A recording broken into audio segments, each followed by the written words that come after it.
All of this town will burn.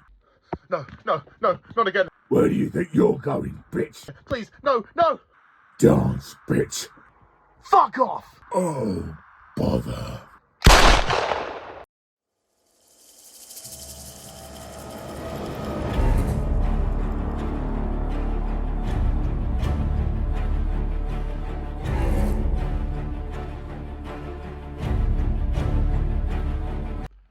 Not so tough now, are you? You fucking nonce.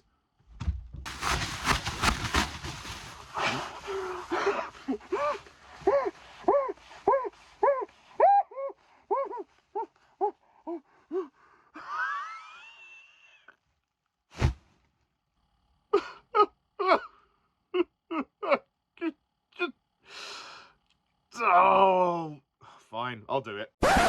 Hello, everyone, and welcome to this latest major rant on Winnie the Pooh 2. Blood and Honey 2. Because everybody loved the first one so much, they just had to make another one. Not wanting to live in the shadows any longer, Winnie the Pooh, Piglet, Owl, and Tigger take their fight to the town of Ashdown, leaving a bloody trail of death and mayhem in their wake. That's a better description of what the movie's plot should have been than what it actually is. Okay, so, like the first movie, I was requested to rant about this from Ross, the movie reviewer. So Ross, thank you very much for the request. Sorry it took me a long time to get this. Gosh, well, I despise the first one. I hated it. It's one of the worst horror films ever made. It kind of looks nice with its cinematography and whatnot, but it was so bad. It was really, really bad. So I wasn't exactly overjoyed to know that there was going to be a sequel. So how is the sequel? Well, the good news is it is a microscopic, marginal, wafer-thin improvement over the first one. Hallelujah! Woo! Yeah! Yeah! Oh, I'm so happy! But that doesn't say anything. That's not much of a compliment. Yeah, this movie is still bad. It's really bad.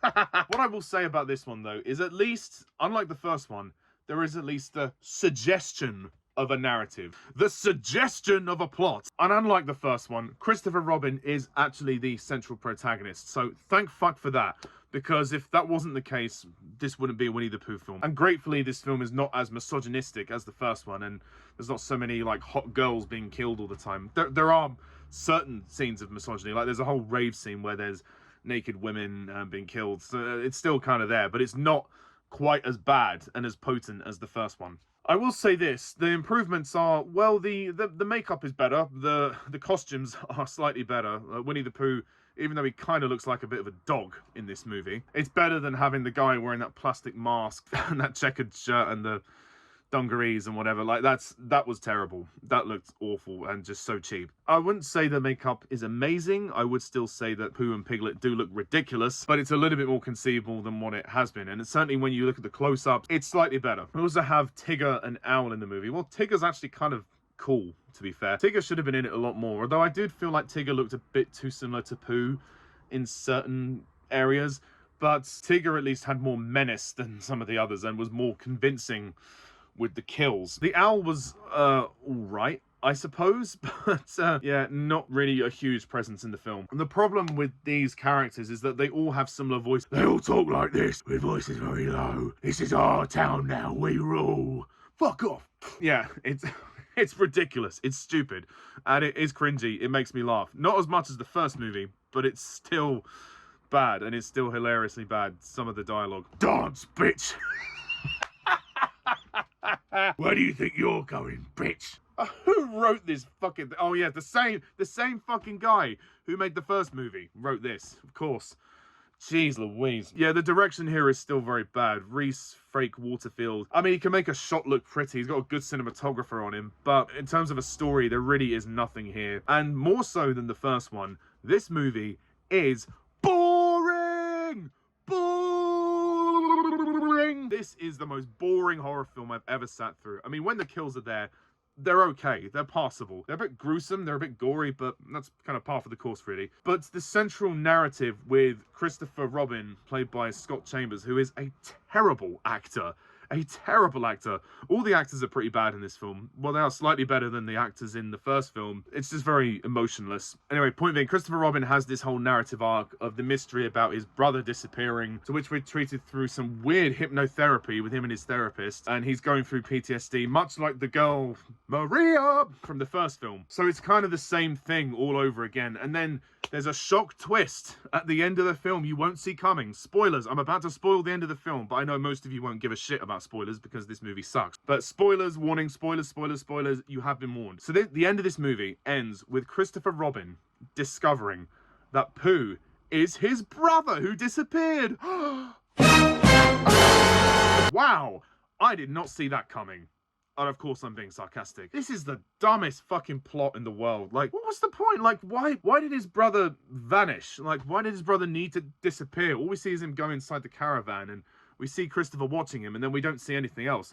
And then he turns into this murderous Winnie the Pooh. Like, it makes no sense, and it fucks the continuity of the first movie. Speaking of the first film is embedded in this film as a film. So like the events of the first film actually happened, and it was also a film, and it's like breaking the fourth wall, because we see a young kid in this film watching the first film. What? I'm okay if you want to reference the first film, but this is like Inception level shit. Like, how many layers are you gonna introduce with this? This is worse than fucking Marvel having indulgent cameos in their movies. And I like Marvel. I do like some Marvel movies, but they do go overboard with some of the cameos. But this makes no sense.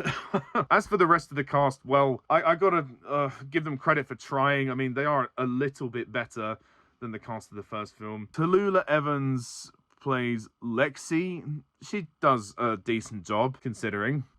We've got Alec Newman, who plays the dad of Christopher Robin. He does a good accent, good English accent. Thea Evans, the child actress who plays Bunny, she's good. I would say she's one of the better people. It's kind of ironic that the child actress is the best performance of the film. Nicola Wright as Daphne, passable enough. Very gruesome death, though, I will say. Yeah, the deaths are quite brutal here, almost like Final Destination but more gory, and if that's even possible. But the biggest problem is I just don't care. I just can't invest in like Christopher Robin's relationship with his wife or girlfriend or whoever the fuck she is, and I just don't care about this mystery. I don't care about his brother, and I'm not emotionally invested enough to give a shit about all the killings. Like, why are these killings happening? Why? It's just senseless. The plot is so loose that you could have tied 2 or 3 pages together with string and passed that off as a script. There's things missing here. It's very disjointed. For something that should be relatively simple to understand, this is incredibly disjointed, and I'm very surprised at that. It's not hard to tell a basic narrative like this. It really isn't. Especially if you want the outcome to be predictable. I mean, if it had to be this outcome, fine, but it's not the destination so much as the journey, as I say. Point being that everything leading up to that revelation should have built to that in the right way, and it should have had them make more sense. They just lazily rehashed the first movie with the therapy stuff, and unlike the first movie, at least they have a thread. I mean, I suppose I should be grateful that there is actually a narrative thread to follow here, but it's so loose. We see this other character who's Scottish, and when he talks to Christopher about what's happened, you know, he's like an exposition dump as well. So there's all the traditional beats, the story moments, the predictable elements. You could plot where it's going to go right from the beginning. We do have the animation prologue. Again, some better animated sequences than the first film, but ultimately this is not a good movie. This is a terrible waste of potential. You could have done something so much better than the first one. While it is marginally better than the first one, it still makes George Lucas look like Francis Ford Coppola by comparison. And I will say the ending actually has an ending. It's not so abrupt like the first one. We do get some resolution, and they do tease for future installments, because this is part of a cinematic universe, like the Twisted childhood universe or whatever. Well, Twisted is one word for it. And I will say that the cinematography and lighting is beautiful, and it definitely looks good. That's the best thing about this movie, and it's the only reason to watch it is to see the shot composition and the lighting. It is very well done for that reason. But did this movie need to exist? No, to hell it did not. This is a terrible waste of a film, and I don't like it. I really don't like it. It's rotten to the core. It's boring. It goes nowhere. It doesn't have anything going for it. But it is still marginally better than the first one. Well done, Rhys. Well done. So, my final rating for this movie is going to be a minus 0.2500 out of 10.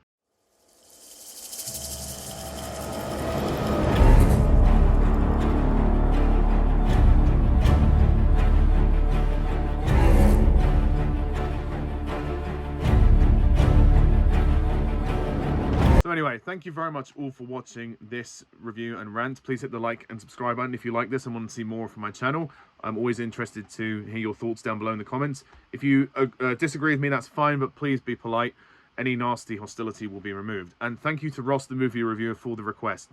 So until next time, I'm Pajak's Perspective. See ya.